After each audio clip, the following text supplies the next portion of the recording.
नमस्कार दोस्तों, मित्रों। आज मैं आप लोगों को एक सत्य घटना के आधार पर एक कथानक सुनाने जा रहा हूँ। सच्ची घटना है।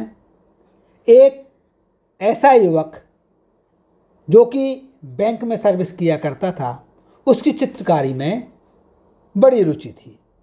मुंबई के एक संस्थान के द्वारा एक आर्ट कंपटीशन का आयोजन किया जाता है, पेंटिंग्स मंगाई जाती हैं। उस युवक के जो साथी हैं उसे उत्साहित करते हैं और कहते हैं कि तुम्हारी पेंटिंग में रुचि है, तुम भी पेंटिंग वहाँ पर जमा करो, हो सकता है तुम्हारी पेंटिंग सिलेक्ट हो जाए।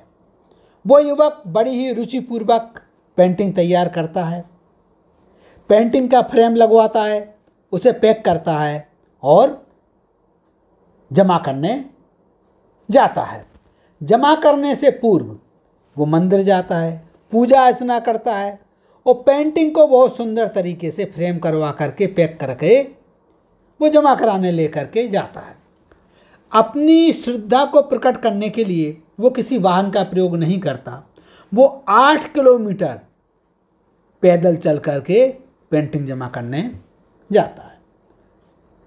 जब वो पेंटिंग जमा करता है तो उसे बताया जाता है कि आपकी यदि यह पेंटिंग सिलेक्ट होती है तो आपको सूचना दी जाएगी, यदि सिलेक्ट नहीं होती है तो आप इस पेंटिंग को स्टोर रूम से प्राप्त कर सकते हैं। जब रिजल्ट आता है तो उसकी पेंटिंग का चयन नहीं हो पाता, वो बड़ा निराश हो जाता है, लेकिन कर भी क्या सकता था। वो जाता है अपनी पेंटिंग को प्राप्त करने के लिए।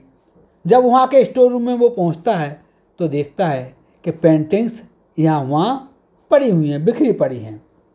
वो अपनी पेंटिंग उठाता है, देखता है कि इसका जो फ्रेम है वो रगड़ खा चुका है।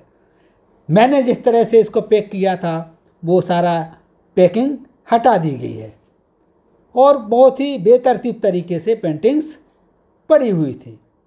उसे दुख होता है, लेकिन कर भी क्या सकता था। अपनी पेंटिंग को लेकर के घर आ जाता है। बहुत ही निराश था, उदास था, लेकिन उसी समय उसे अपनी माँ की याद आती है। उसकी माँ जब यह 5 वर्ष का था तभी इस लोक से विदा हो गई थी, लेकिन उसे अपनी माँ के वो शब्द कि बेटे, जिंदगी में बड़ा बनना जरूरी नहीं है, जिंदगी में भला बनना जरूरी है।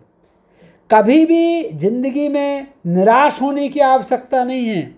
सफलता और असफलता ये सब कुछ चलता रहेगा, लेकिन हम अपने अंदर जो उत्साह है उसको बना करके हमेशा रखें। उसे अपनी माँ की ये बातें याद आ रही थी।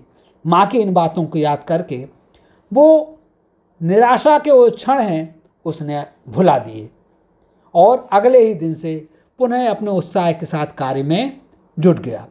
बैंक में सर्विस करने के साथ साथ उसने पेंटिंग बनाने का अपना कार्य जो है वो जारी रखा। पेंटिंग में रुचि के कारण से और अपनी माँ की बातों को याद करके वो धीरे धीरे आगे बढ़ता गया और एक दिन ऐसा आया कि वो राष्ट्रीय स्तर का ऐसा पेंटर बना जिसकी पेंटिंग्स दूसरे देशों में ही प्रसिद्ध हुई और उसका जो नाम था, उनका नाम था कृष्ण हवाला जी आरा। तो मित्रों, ये जो कथानक है जो कि सत्य है, हमें इस बात के लिए प्रेरित करता है कि यदि हमारे अंदर इच्छा शक्ति है, यदि हमारे अंदर संस्कार हैं और हम कुछ करना चाहते तो हमें निराश होने की आवश्यकता नहीं है। हमें आगे बढ़ते रहना चाहिए।